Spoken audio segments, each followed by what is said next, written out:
everyone, this is Naomi. I'm an Umamusume player who loves to choreograph for the game, and today I'm going to address the ongoing debate regarding Christmas Ogre on whether you should have 3 or 4 recovery skills for the Secretary's Cup / CM8. This video is going to be much longer than my last video, so please bear with me. There's a lot of information that I have to present in order for you to get the full picture. Firstly, I want to apologize regarding a mistake I made in my last video. Christmas Ogre is not as strong as I thought. As I mentioned in my last video, it makes her usable, but as you can probably tell, other Umas will be able to beat her easily because they have access to immediate excel and can also prod NSM easily compared to Pace Chaser Christmas Ogre, for example. You also cannot rely on your 777 and your unique skill to recover your HPs or stamina because the 777 point is after when late race starts, so you won't have enough stamina to stop immediately if you are relying on 777 and your unique skill to help you. You would have to have much more stamina on your Christmas Ogre if you want to be able to start your split immediately.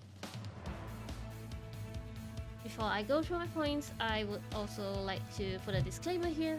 My personal playstyle prioritizes consistency and also having as many win cons rather than having more potential to win very strong Umas like Director Taishin in a very specific condition.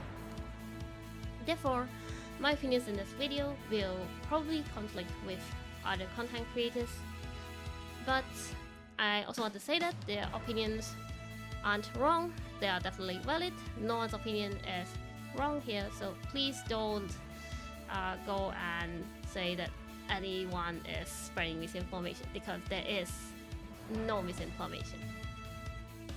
I would like for my viewers to be able to make a decision for yourself using whatever information that I provide to you in this video. I highly encourage you to make your own decisions using the information that I give you, and this was also the purpose I made my last Christmas Ogre video on where you should pull. Christmas Ogre will still definitely be harder to build for the CM compared to other Umas, and this is because of the SP issue where you have to spend your skill points to buy 3 recovery skills, whereas everyone else can buy their speed skills. Also, you need to remember that screams don't replicate the actual CM environment. Screams will always definitely be much harder than the actual CM environment. So if you cannot win your screams, please don't give up. Unless your goal is having a very high win rate and you want to win everything, then that's probably a different story. But if that's not your goal, you just want to able to win most people and reach finals, then don't have to stress yourself out. As what Saru and Mumu say, you just need to be able to beat the average players. You don't have to stress yourself out over this situation. So what is the situation regarding the 3 versus 4 recovery skills? Well, this is a bit complicated because I'm going to put my case revolving around which strategy you're going to run your Christmas Ogre as. As a Pace Chaser, your only other excel sources is going to be gamble head-on, gamble NSM, and NSM is going to be hard to proc as a Pace Chaser this time because there are not going to be many frontrunners, and also ankles are going to be very abundant this time. So it's very easy for ankles to proc NSM off each other. And so if you decide to use 4 recovery skills on your Pace Chaser Ogre, that can grief you instead because your only real chance of having an acceleration skill is your own unique. And if you lose that then, and you miss your NSM, you are probably just going to lose the game. And of course, this doesn't mean that a 3 recovery skill Pace Chaser Ogre cannot, Pace Chaser Christmas Ogre, sorry, cannot win. I have definitely lost to a few Pace Chaser Christmas Ogres that only have 3 recovery skills, but they're very well built, of course, but they won, so it's not impossible. Inclusives, on the other hand, can safely gamble their 4 recoveries because you have other excels such as Spirit Whispered, Ryan Double Unique, No Stopping Me. So losing your unique doesn't really hurt you in this case. Following the above logic, we can also probably say that late surges can be better than pace chasers as well, but you need to remember that late surges will need to rely on Dover / Ryan Unique, so it's going to be hard as well, and also it's going to be hard to get your late surge recovery skill because the only consistent way to do that is by borrowing SSRs and a Rob Rai, and most people probably don't want to borrow that. So I won't be talking about late surge in this video. And lastly, don't forget that buying one more recovery skill means you potentially lose one speed skill. So, what makes 4 recovery skills so good? The first point is that the chance of you proccing at least 3 recovery skills is going to be much higher, because as you can see, for 3 recovery skills, at 800 wit it's only 70% chance, but if you see it's 3 out of 4 recovery skills, the percentage goes up much higher, and even at 700 wit your chance is already higher than 90%. If you're playing as soloists, this can also mean that you will be able to proc your unique much more often than when you have 3 recovery skills at 70%, although at the cost of gambling your unique's timing. But if you are not playing soloists, this also means that it can be good for you because you can afford to do this gamble because you have other A's as your backups.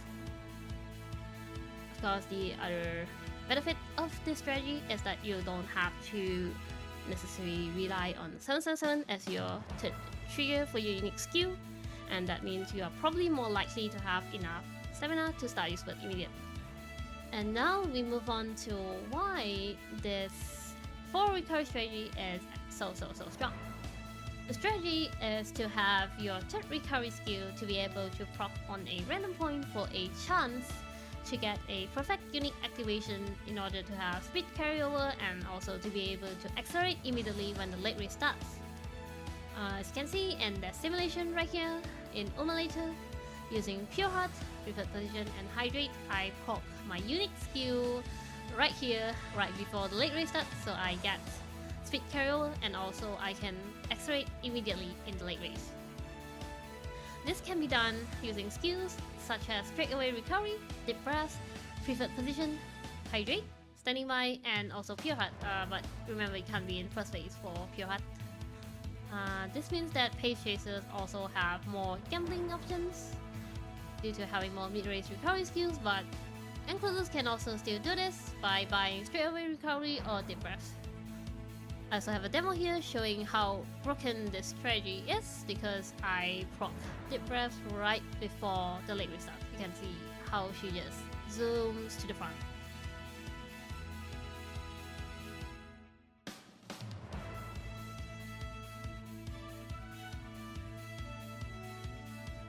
However, having 4 recovery skills doesn't necessarily mean that you will automatically win the game. It is by no means a foolproof auto-win method. Firstly, you will need to hunt way more recovery skills. This is not something everyone can do as well. So if you only want to go for 3, I understand why, and that's totally okay. And you're also going to be spending your skill points for an additional recovery skill instead of a speed skill that probably could have helped you get a better position in the game. Also, as mentioned earlier, playing 4 recoveries as pace will make you less consistent because you are gambling your XL timing when you don't really have other XLs to help you. And of course, bad things can still happen with 4 recoveries. This is going to be one of them. Of course, if you prop your unique skill in the middle race, it's going to be less helpful because you cannot gain as much speed during the mid race. And as you can see, I am stuck at 9th place here, and proccing my unique did not help me at all. And also because I lost my unique here, I don't have my acceleration for the late race and I'm just stuck at 9 forever.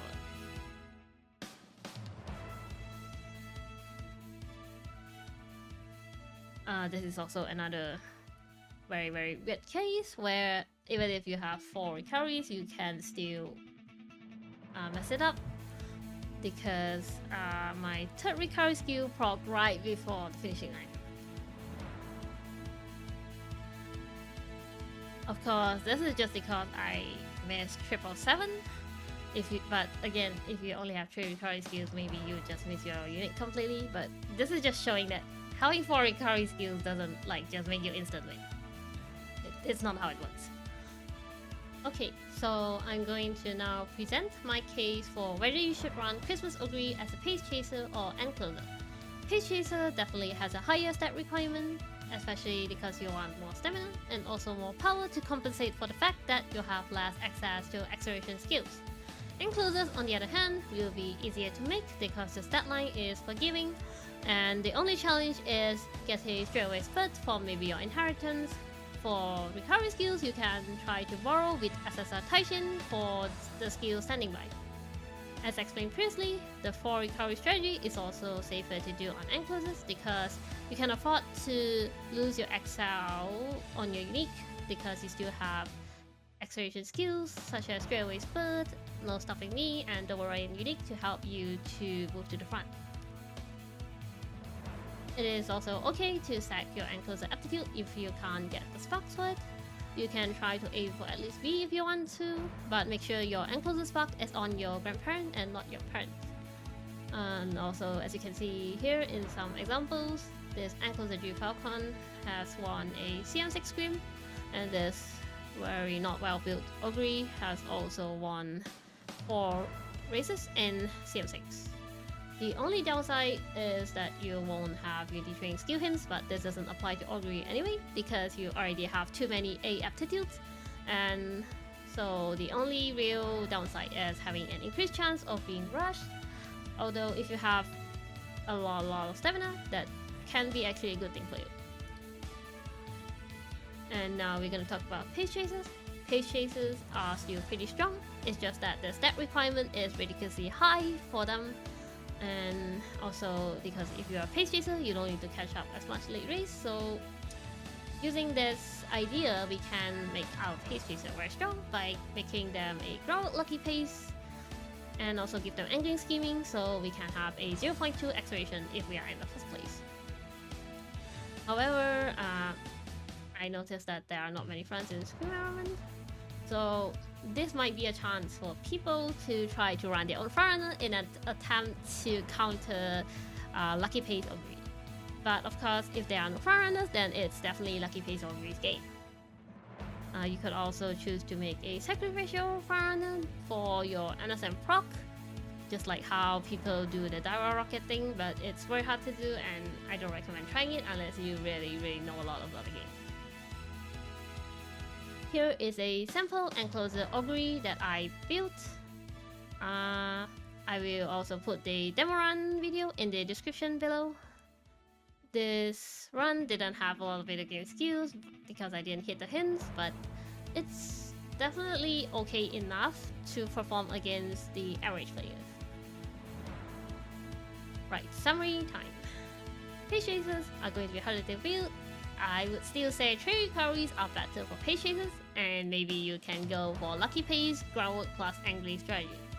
Enclosers, on the other hand, can definitely choose to go for 4 recovery skills because you have a lot of backup accelerations. Although I would say that Spurt and NSM is a must-have, or else why are you even playing enclosers? I strongly recommend borrowing with SSR Taishin because her training bonuses are pretty good and she can give you 1 enclosure recovery skill. I do not recommend borrowing Shakur because while she gives guaranteed split, she is not a very good with stat stick. If you really want a decent stat stick and still be able to get your straightaway split from cards, maybe you could try SSR Subtosho, although she has 0 friendship, so it's going to be very hard to play her. Lastly, I'm sorry for rushing this video, I'm really short on time here, and I'm also having a cold, so I might sound very weird today, and I also had to take separate takes because of it. I'm really sorry about that, but thank you to everyone for watching this video. I have another video guide coming soon as well. So thanks for watching this video, and I'll see you next time.